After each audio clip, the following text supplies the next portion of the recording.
Hi, my name is Tony Punturieri, and I am a program officer in the Division of Lung Diseases at the National Heart, Lung and Blood Institute, NHLBI. Today, we're going to talk about COPD diagnosis. COPD diagnosis is based on signs and symptoms like shortness of breath, coughing and bringing up a mucus, not being able to perform the activities you were used to, and you may attribute those to aging. And then there is personal or medical history, like if you were used to smoke or you smoke.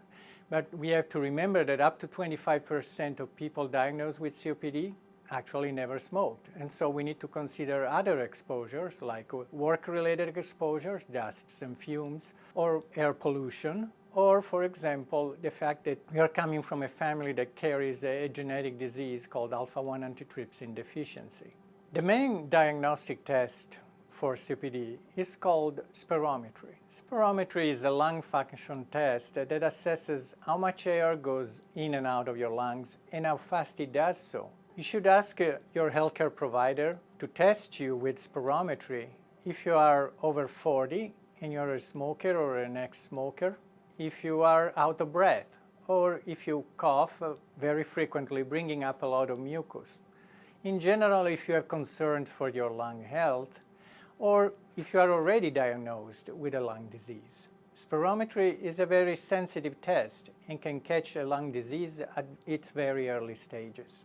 Other tests to diagnose COPD are chest X-rays and computed tomography or CT scans. These give images of the content of your chest cavity, so of your lungs, but also of the heart and of the main vessels.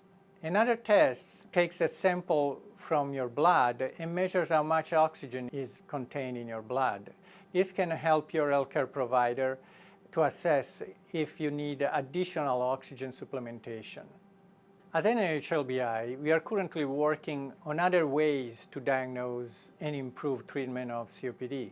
For example, we are working on a simple questionnaire that could be taken in your doctor's office and could alert your healthcare provider about the possibility that you could have COPD.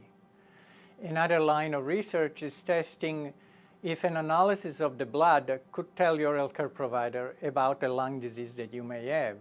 If you want to know more about COPD, please visit copd.nhlbi.nih.gov. Thank you for watching.